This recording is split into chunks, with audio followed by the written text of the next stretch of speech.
Ryan Reynolds here for, I guess, my 100th Mint commercial. No. I mean, honestly, when I started this, I thought I only have to do like 4 of these. I mean, it's unlimited premium wireless for $15 a month. How are there still people paying 2 or 3 times that much? I'm sorry, I shouldn't be victim blaming here. Give it a try at mintmobile.com/save. Whenever you're ready. $45 upfront payment equivalent to $15 per month. New customers on first 3-month plan only. Taxes and fees extra. Speed slower above 40 gigabytes. See details. We just have to be willing to share and just talk about it. Like you said earlier, you thought you were alone and the only one, and then you found out there were others. And there is, I think there's comfort in knowing that you're not alone and you're not a weirdo and you're not a bad mom and that there are other people who've been where you are. You're listening to Make Some Noise podcast, episode number 559 with guest Dr. Nicole Washington.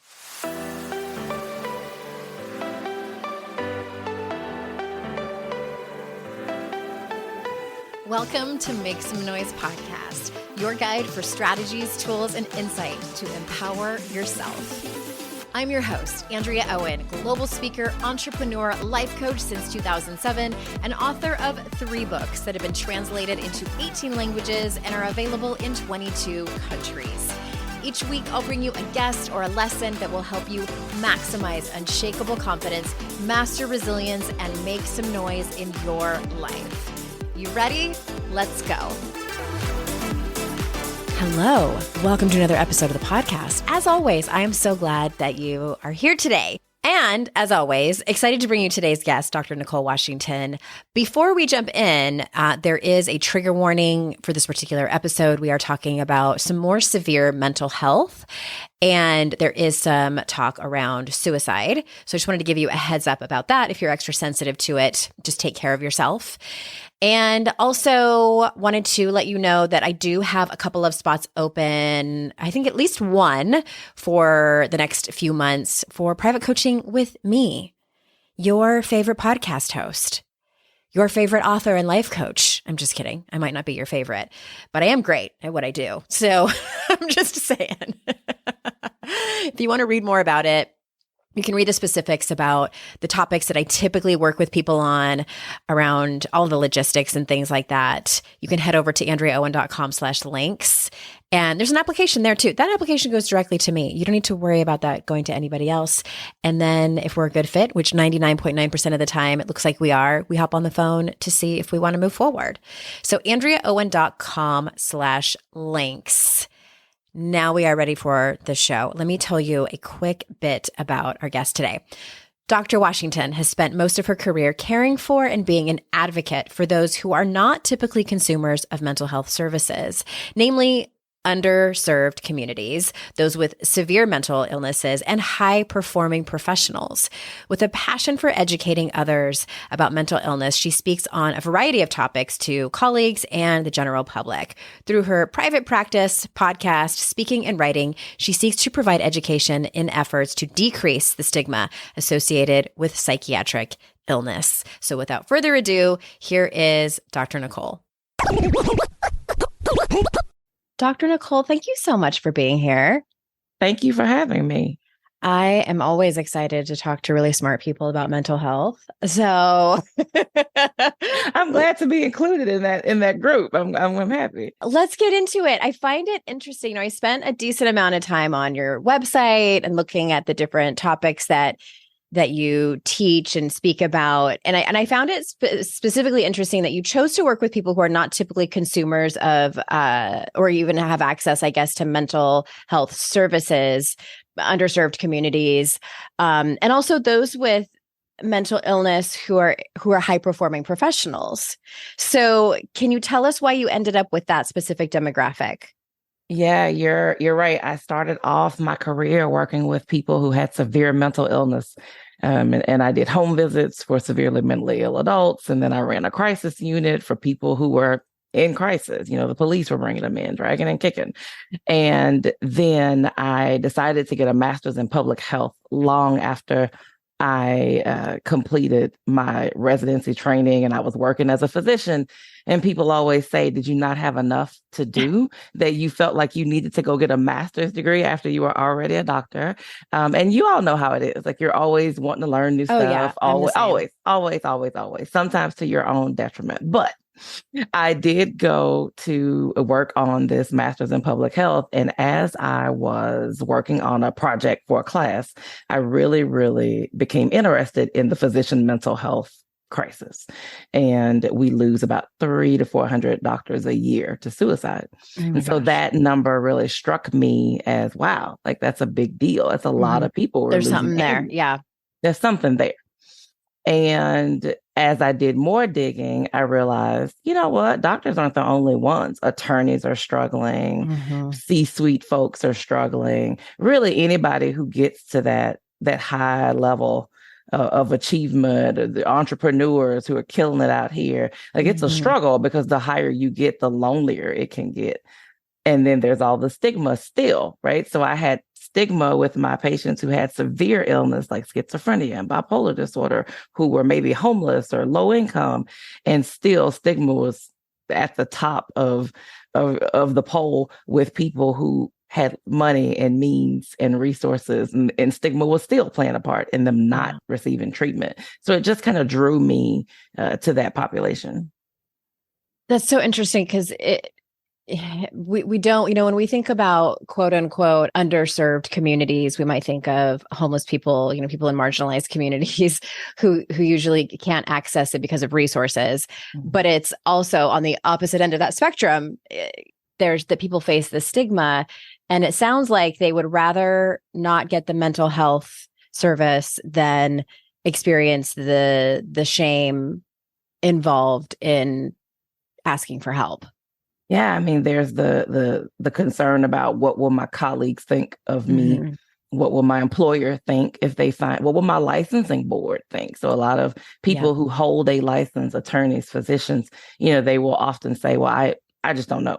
I mean, I have people call me on a regular basis who tell me I'm thinking about treatment, but I'm just really concerned about having to disclose that I've been in treatment to the board. So maybe I just won't get treated, which on the surface, you think, well, that doesn't make sense. But if you're the one faced with the decision, to disclose and then have the possibility of something happening. Now, I will say, I think it's a lot of more myth than fact.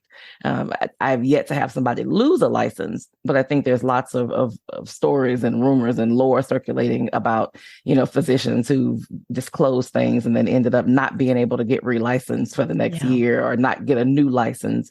And those stories have just kind of passed on like a bad game of telephone. And here we are. But it's a concern because our boards, a lot of the medical boards, especially, and that trend is changing. They used to ask very intrusive questions about mental health. They would ask, have you ever been treated for a mental health condition? Well, I mean, ever. Why do you need to know ever? Why do you need to know that if when I was a teenager, I had depression because my parents got divorced? Why do you need to know that I had, a drinking problem 20 years ago, but I hadn't had a drink in 20 years? Like, why do you need to know that right now? And so we're seeing a shift in the way we're asking those questions, but those were pretty valid concerns. I feel like it sounds like we've come a long way, but we still have a long way to go. Like it's been, very slow process. It has. We do have a long way to go because the stigma's still there. I mean, if you think about it as a doctor, you think if you walk into a psychiatrist's office and your kid's pediatrician is sitting there in the office, what's your first thought going to be? Yeah, this is the doctor that treats my children who's supposed to have it all together. I wonder why they're here. Yeah. Can they still take care of my kid? Forget the fact that you're there. It permeates like so many different areas of our lives. I want to ask about some verbiage, I guess is the word I'm looking for, because you were quoted in an article a few years back about defining what a quote unquote mental breakdown is or nervous breakdown is. And it's a term that I think gets thrown around a lot. Can you tell us what that is? It's not a thing. So it's not a thing. Not a thing. When a person tells me, oh, I had a nervous breakdown or my mom had a nervous breakdown, I really have to ask more questions because it's not a defined. So it's not defined, but yet when you say it, people are like, oh yeah, a nervous breakdown. We Like, definitely oh, get yeah. like an image in our head, like a scene. Yes. Yeah. But everybody's image is different. So I usually have to ask lots of questions to figure out specifically what did that mean to you? Because definition wise, technically, it doesn't really exist as a thing to us in the mental health world. Yeah. It's not in the DSM or anything. No, it's not in the DSM. It's not defined. What it does convey, though, is that something happened, a big mental health event, and it was significant enough to you for you to describe it as a mental breakdown or a nervous breakdown. So then I just have to figure out and go through what exactly does that mean, because it means different things to different people. And I'm assuming it doesn't even really matter what happened. It's more like, how did it manifest for the person who's describing that's what they experienced? I guess it matters to me in the sense that I'm looking for a diagnosis within what you're telling me. So I'm looking to see if there is one, right? I need to know, is this something that needed to be treated with medication? Was this an adjustment disorder, as we call it, which basically is... I've been diagnosed with that. Something big happens in your life and you just don't have the coping strategies to help you deal with it effectively. And so then that may be your nervous breakdown, right?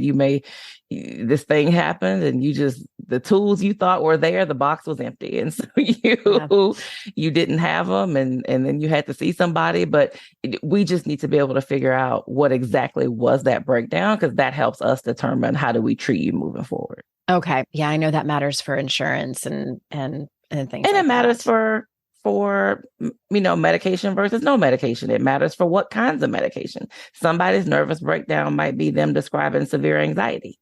Somebody's nervous breakdown might be bipolar disorder symptoms. Right. Somebody's nervous breakdown might be a severe depression. So I have to figure out what that is so that we can start talking about treatment. Thank you for that. That was some of like just my own curiosity about that, because I think it was a term, and maybe I'm not correct, but I feel like it was a term that was used a lot, like in the decades when I was a child, and then it sort of shifted, and it same thing, just sounds a little bit different now. You had a podcast episode where you talk about debunking myths associated with suicide. So can you spend a few minutes talking to us about that? I know that was a giant question, but please feel free to run with it however your expertise takes you. It's a thing I really like talking about. People say, that's weird, you like talking about suicide. And I do, because I don't think we talk about it enough. I think we ignore the signs in people that we love and care about. It's scary. Yeah. It's scary to have someone that you care about say, I just would be better off dead. Sometimes I wish I wouldn't wake up. People would be better off if I wasn't here. And I use those statements as examples because people don't always outright say, I'm thinking about killing myself, but they will tell you those kinds of statements. So I always encourage people, when somebody says things like that to you, I think it's worth exploring. Like, hey, what are you thinking about? Like, have you gotten to that point where you've thought about, taking your life? You're never gonna put the thought in somebody's head if it's not already there. Right. Nobody's gonna say, oh my gosh, I hadn't even thought about suicide, but thank you for putting that thought in my head. That doesn't happen. That's not how this works. So I think it's important to pay attention to those things. Sure. To pay attention to changes in behavior. If somebody is usually always going out to the girls' brunches and all of a sudden they've not gone to any, or they don't show up for things they used to show up to, they're withdrawn, check in with people. And I think there's also a very big myth, especially in people who perform, at the top of their game. People will say, well, they just had it all. Like, I don't understand. They had a family, they had a great job, they had a nice house, they were financially stable. I don't understand why they did it. And you may not understand, and you may not be able to see a reason, because there's not necessarily always a visual reason. That line of thinking is also what stops our high performers from seeking treatment in the first place, because they say, well, gosh, I feel guilty for even trying to go get treatment because my life is really good. I don't know why I'm so depressed, yet I still think about killing myself on a daily basis.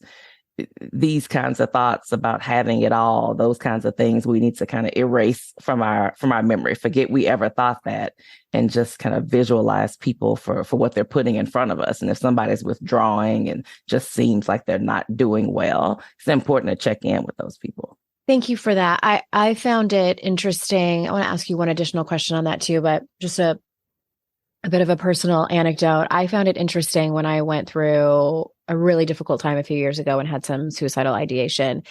And I was afraid to share it with anyone because and I think this is probably common. I was so worried. My brain told me, do not share that with anyone because who they is, I don't know. They will take your children away. Mm-hmm. Because I was so afraid I would be, categorized as an unfit mother. Yes. Because my mental health was, in my words, failing me.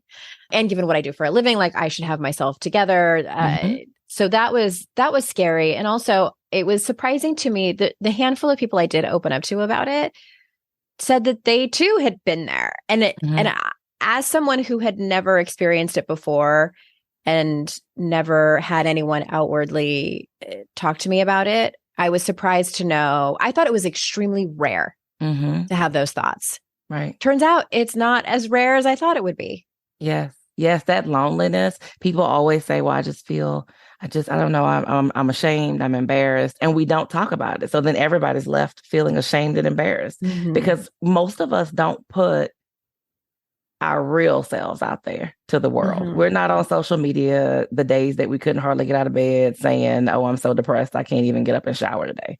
Or my kids ate Cheerios all day because I didn't have the energy to get up and cook for my children. Nobody's putting that stuff out on social media. So we're looking at everybody's highlight reels, thinking everybody's out here crushing the game. And we're the only losers who are at home depressed and not taking care of our kids. Like that's how people think when they have depression, which is why I think we have to talk about it more. We have to be open. We have to be open to having these conversations so you all can, and people can know that they're not alone.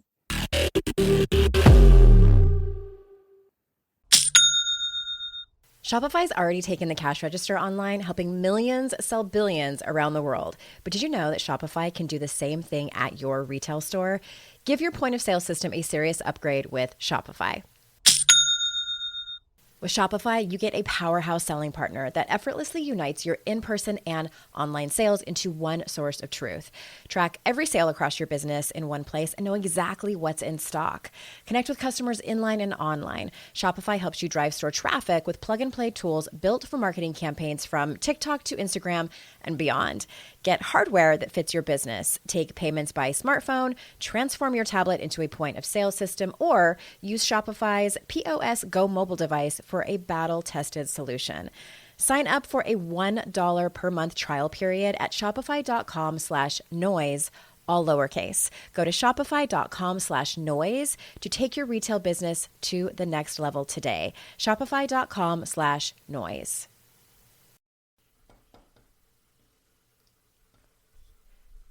Fast forward to the end of 2024 and think about your goals. What can you do right now to give yourself the best chance of succeeding? If you want to learn a new language, you absolutely should get Babbel.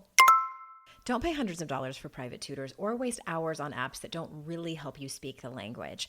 Babbel's quick 10-minute lessons are handcrafted by over 200 language experts to help you start speaking a new language in as little as 3 weeks. Babbel's designed by real people for real conversations. Studies from Yale, Michigan State University, and others continue to prove Babbel is better. One study found that using Babbel for 15 hours is equivalent to a full semester at college. Now it's so easy to speak simple conversation phrases with the guy that takes care of my lawn without having to consult language apps. Here's a special limited time deal for our listeners. Right now, get up to 60% off your Babbel subscription, but only for our listeners at babbel.com/noise. Get up to 60% off at babbel.com/noise, spelled BABBEL.com/noise. Rules and restrictions may apply.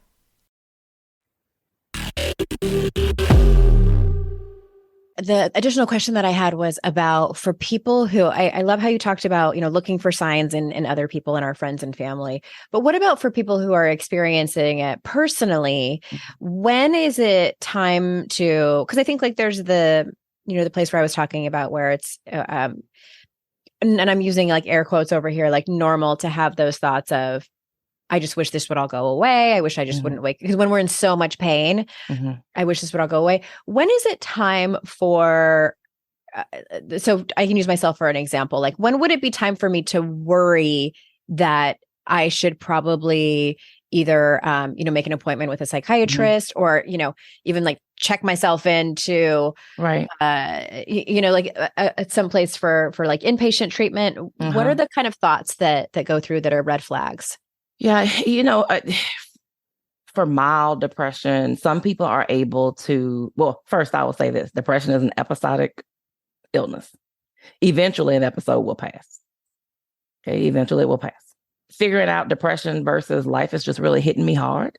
Sometimes that's difficult for people. It's hard for people to know, am I depressed or is this just kind of life and right situational? Now? Yeah. Yeah. Like sometimes life just comes at you really hard and crappy things happen in a row. And, you I call that being handed a shit sandwich, Dr. Nicole. So life is lifing. That's what I say. Wow. Yeah. Life is really lifing. That can be the case. And you might have some low mood and, motivation's low. But if that resolves pretty quickly, if you're able to self-care your way out of that, make sure you get good sleep, eat well, and kind of work your way out of that, and it passes pretty quickly, you're good. Mm-hmm. For some people, it lingers. So for us, a defined depressive episode is at least 2 weeks. Okay. And we're looking for a 2-week period where more often than not, the person is experiencing either this feeling of I'm depressed, or there's this complete diminishing of ability to enjoy things that used to bring you joy. You used to enjoy brunch. You used to enjoy spending time with the kids. You enjoyed going to the park with the kids and blowing bubbles. And all of a sudden, now you just do it because it's an obligation and it's a chore. And you can't wait till you get home to get back into bed. You don't enjoy those things. You don't feel present, right? You're out here doing things, going through the motions because, you're a boss and you have to, but you have no joy in these things. People describe it almost like the world is going on around them and they're not necessarily really a part of it. They're just kind of sitting there watching this movie of everybody go about their lives, and here they are. So if you get to the point where your functioning starts to be impaired, that's when I get concerned. And I think you should start with your primary care doctor, start with somebody, but talk to somebody about what's going on. So functioning impaired, like you're not focusing as well. You notice at work, you used to be able to remember things and now you're having to write everything down. You're not sleeping as well. So then if you're not sleeping, that's going to add to any irritability, depression, trouble focusing. Energy is going to be low. Motivation is going to be low. If you're a parent and you think, I'm not able to care for my children as well as I would like, I think that's a good reason to consider going in and talking to somebody. And especially if you're at the point where you have thoughts like, these kids would be better off if I wasn't here because I'm not a great mom. My husband would be better off. My wife would be better off.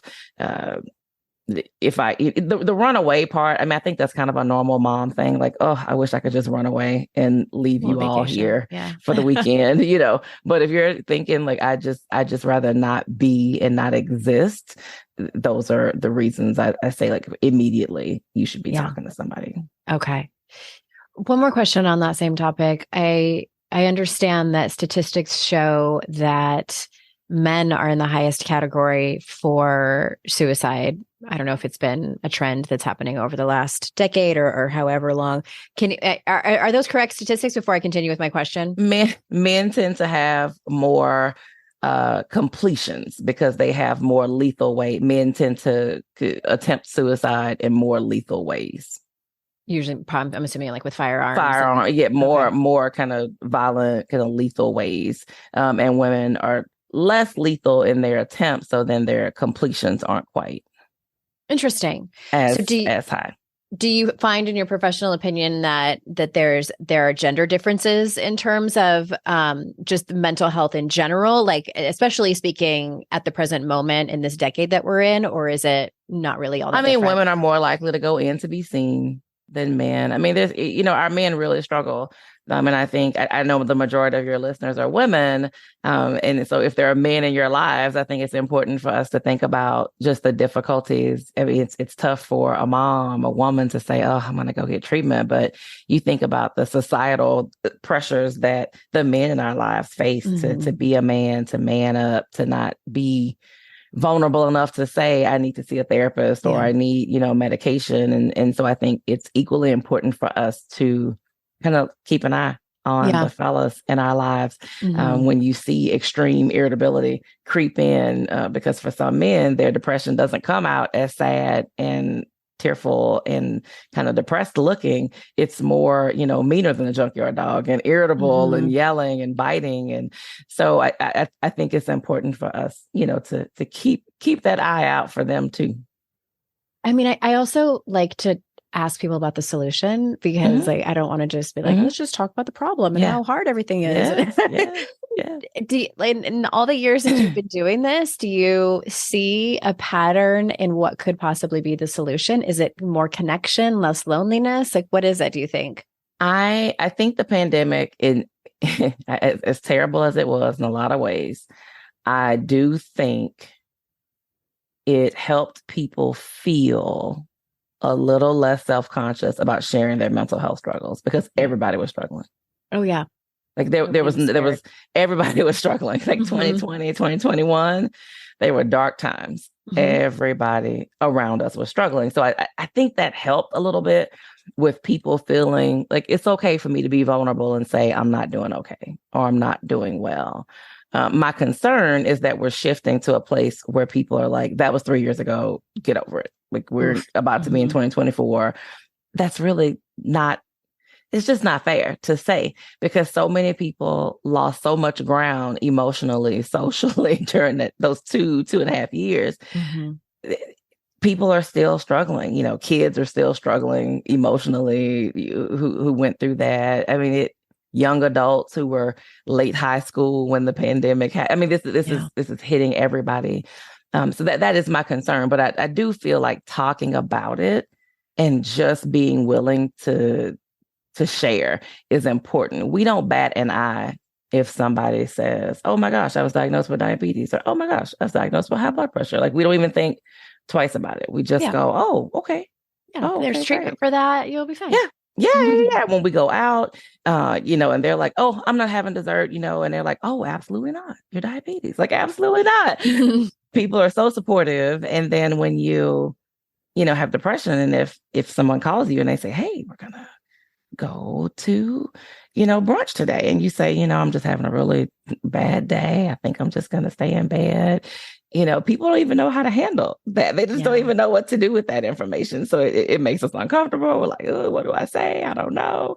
So we just avoid that person and we ignore them and we isolate them even more because it's just like, ugh, that was awkward. I didn't know what to say. We just have to be willing to share and just talk about it. Like you said earlier, you thought you were alone and the only one. And then you found out there were others. And there is, I think there's comfort in knowing that you're not alone and you're not a weirdo and you're not a bad mom and that there are other people who've been where you are. It's really interesting at what our brains do in those situations. I think especially when we're having an episode where we're really struggling with our mental health. To be clear, like I knew that a lot of other people struggle with depression. It was the suicidal ideation where I was like, definitely I'm the only one, especially at this level in my career at this age, like look at everything I have, like, all those things that you checked off, I have all of those. And I even have like supportive friends. Like how on earth could I even be having these thoughts? And I think the thing that's kind of scared me so much was that the way that I describe it is that it felt like it flew in like a bird from behind me. Like I didn't see it coming, like, and it flapped its wings and like, was just like, and it kind of hung around for a little bit. And it scared me because, and I've said this on the podcast before, like I had this thought. And for me, I was sort of like listing options of like how to help myself and like, well, I could do this and I can do that. And then I'm ticking down this list. And one of the things was like, well, I could always kill myself.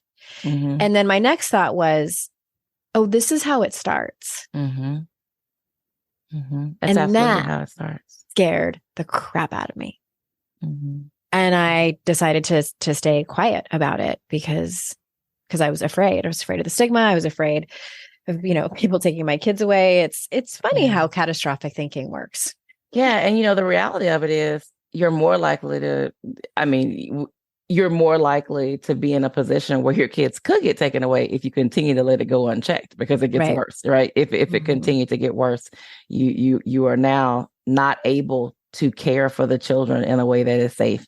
That's when things can really hit the fan, So it is important. I think a lot of us, we care deeply about our role as the caregivers, the mom, the wife, the daughter, the whoever we're caregiving to. And a lot of people rely on us, the people who work under us, our employees, if we're business owners, a lot of people are relying on us, and we value that position.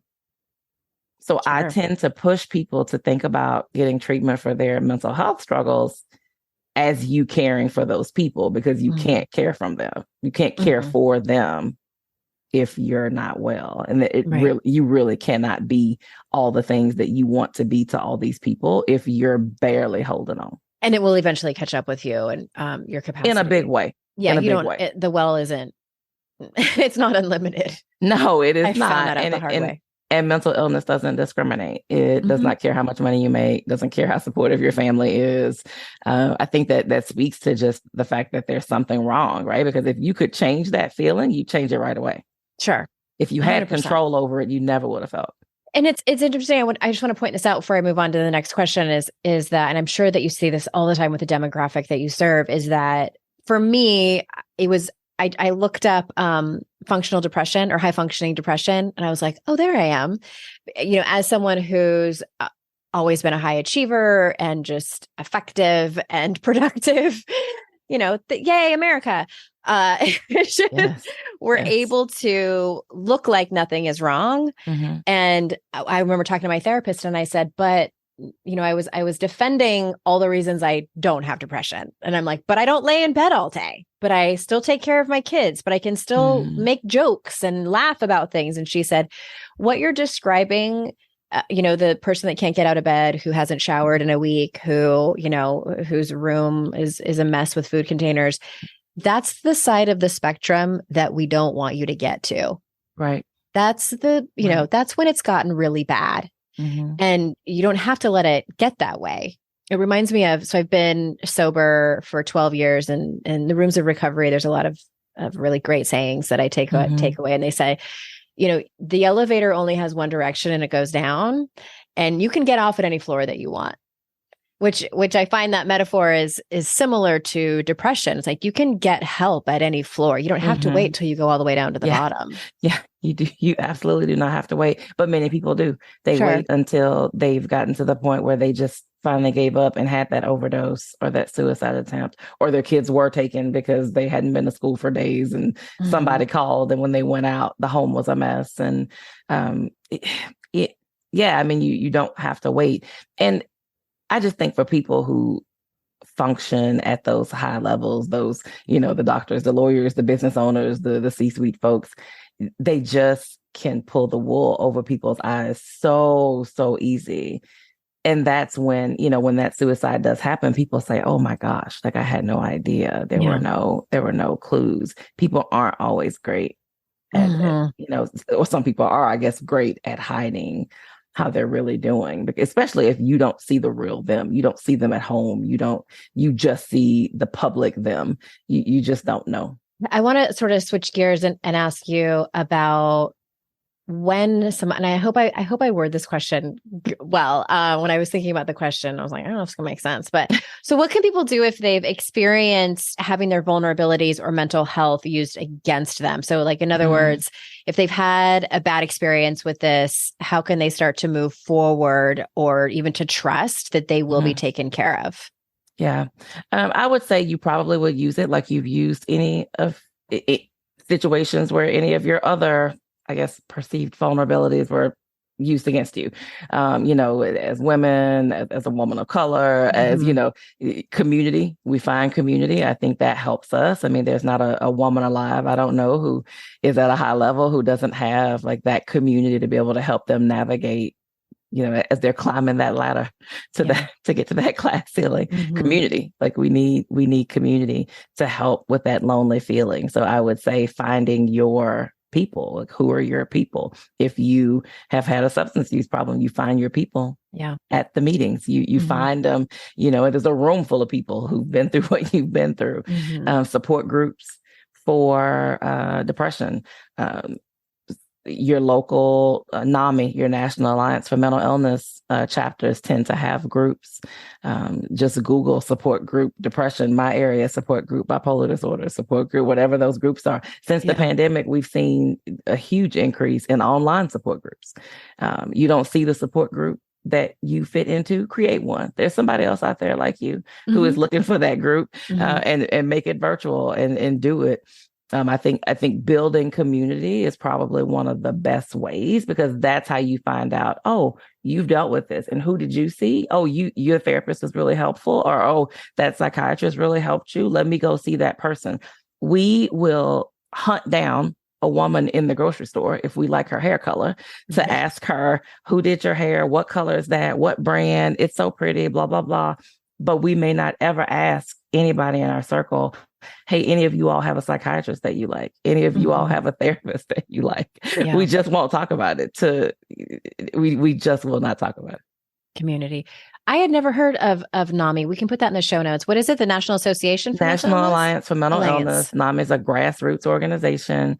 They offer classes. So when they offer a class called Family to Family, which I think is amazing, that I refer families to who have loved ones who all of a sudden are diagnosed with your more severe mental illness. I mean, anybody could benefit from the class, but a lot of times I am sending people whose loved ones have been diagnosed with bipolar disorder and schizophrenia. Like, those illnesses tend to rock a family system, because unless you've dealt with it before, it's very tough to know how to deal with that. And it just gives you community, right? It gives you families who've been where you are, because it's that lonely feeling, because you may not know anybody else who has had a child or a spouse develop bipolar disorder or schizophrenia or any of those things. So I think community is important. I think it's one of the most important things that we can do, because there's so much value that comes from just those relationships being formed. Okay. Thank you for that. We're going to take a quick break. And when we come back, I have one more question for you about the workplace. I have definitely been in that place where my paycheck ran out before the next one got here. Life doesn't happen bi-weekly, so why should payday? The money you earn can be in your hands today with Earnin. Earnin is an app that gives you access to your pay as you work, up to $100 per day or up to $750 per pay period. Just download the Earnin app and verify your paycheck. Then access up to $100 a day as you work and leave an optional tip. Any money you access plus tips are automatically repaid from your next paycheck. You can use Earnin to pay for a girls' night out, a last-minute gift for a loved one, or even summer camp for the kids. Make Earnin a part of your financial routine and join Earnin's over 3.5 million customers who say things like, when I think about Earnin, I think about financial stability, security. It gives me a lot of peace of mind. Download Earnin today, spelled EARNIN, in the Google Play or Apple App Store. When you download the Earnin app, type in noise under podcast when you sign up. It really, really helps the show. Noise under podcast. Subject to your available earnings, location, daily max, and pay period max. See earnin.com/TOS for details. Earnin is a financial technology company, not a bank. Bank products are issued by Evolve Bank and Trust, member FDIC. You know when you're listening to a song on the radio and you get the profound feeling that the song playing was written about you? Now imagine having the power to gift that same incredible feeling to someone you love with an original song from Songfinch that actually is written just for them. Songfinch lets you create an original radio quality song inspired by your own life and the people you love. It's completely unique, personal, and lasts forever. Whether your song is for Father's Day, an upcoming graduation, wedding, or anniversary, or even just a gift to show your loved one how much you care, start your song now to lock in one of Songfinch's top artists. I gifted Songfinch to myself, a song about my late father, and I'm so excited to play you a clip. Flipping through the slides of learning how to live and how to love, and coming undone, I father daughters without, so she writes it down. One of my clients heard about Songfinch from this podcast, and so she had a song created for her son who is graduating, and she told me that they both cried when she played it for him and that it exceeded her expectations. For a limited time, Songfinch is letting our listeners upload their song to Spotify for free, so you and the lucky person you gift it to can listen to it anywhere, anytime. Go to songfinch.com/noise and start your song. After you purchase, you'll be prompted to add Spotify streaming for your original song for free, a $50 value. Again, my URL is songfinch.com/noise. Don't forget to share your song with us too. songfinch.com/noise.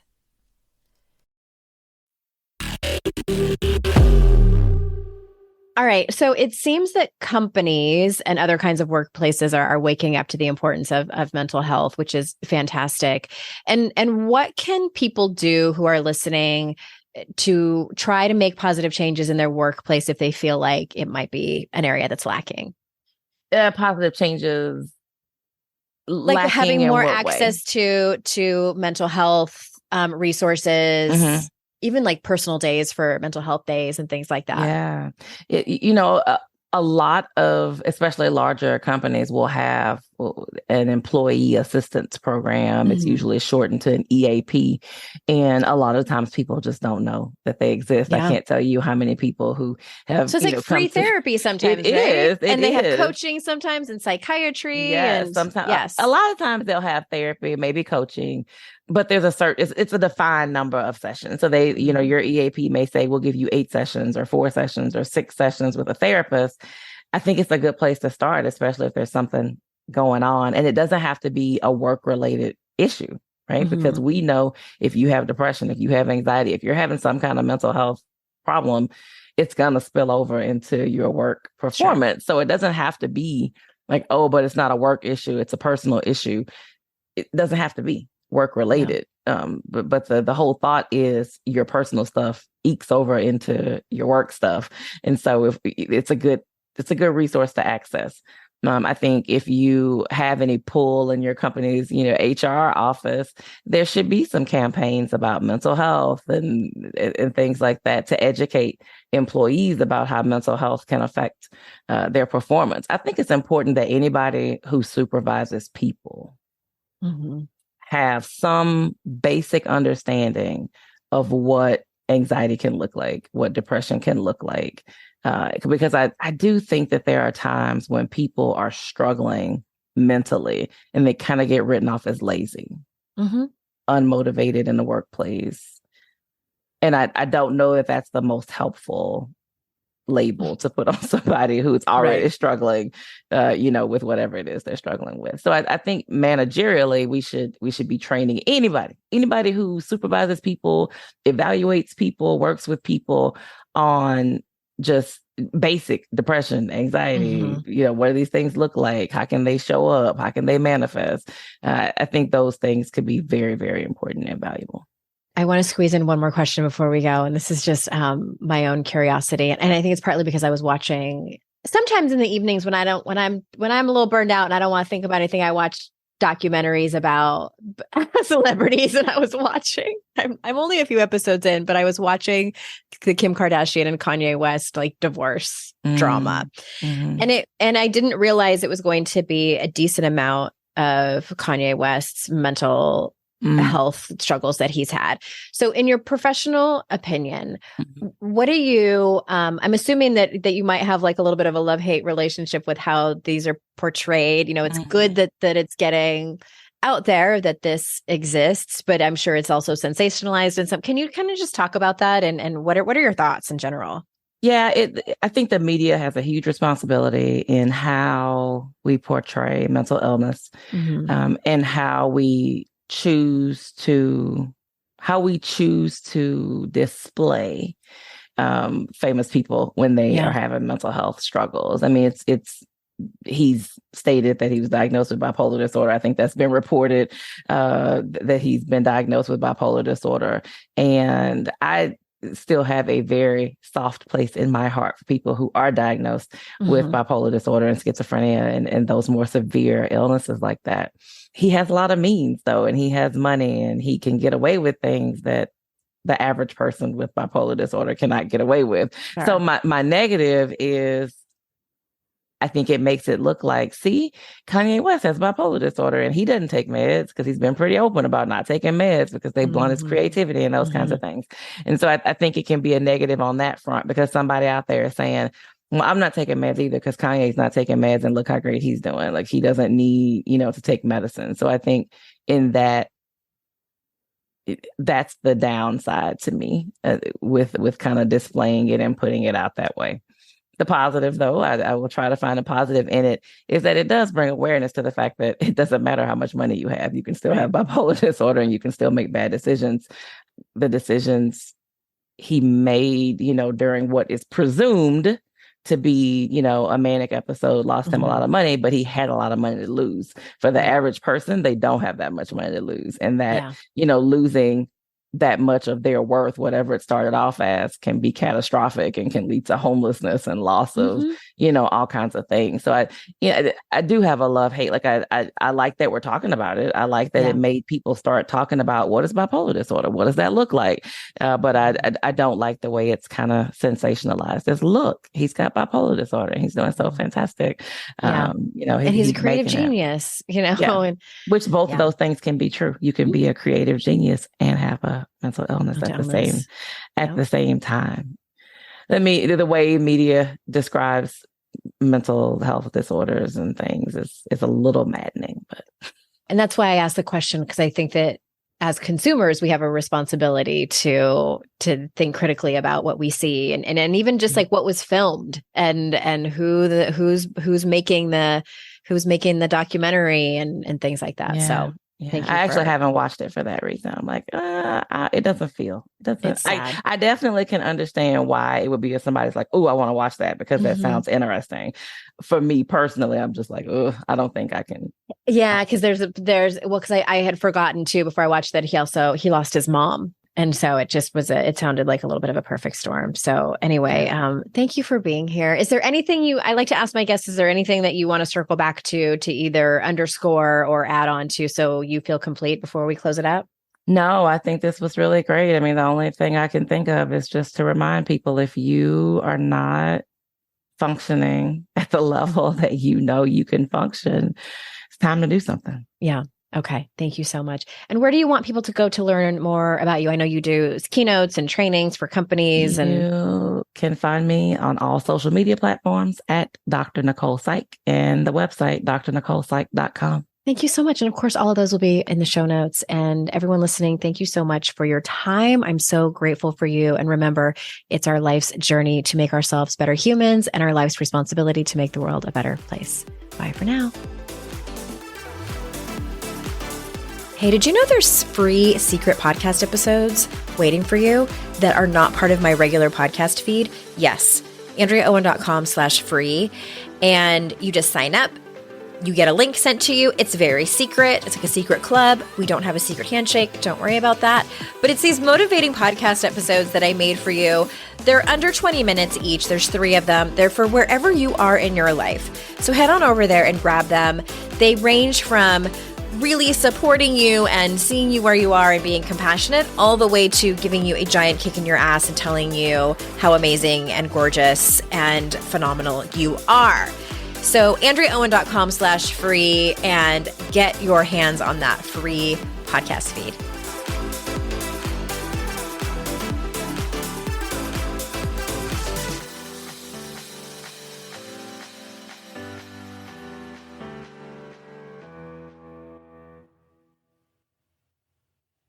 I'd like to introduce you to the Minimalist Moms podcast. It's hard enough being a mom, and the last thing you need is stress from too much stuff and an overcrowded schedule. For too long, I lived with the mindset that bigger was better, and the more I added to my life, instead of feeling better, I felt overwhelmed. It was time for a radical new mindset. Less is more. I'm not into extremes. I didn't throw everything away. My brand of minimalism is more about adding than subtracting. Get rid of the excess to make room for what you love. In other words, it's about living life with purpose. I hope you'll listen in, and my guest and myself can inspire you to think more and do with less. The Minimalist Moms podcast, available wherever you listen to podcasts.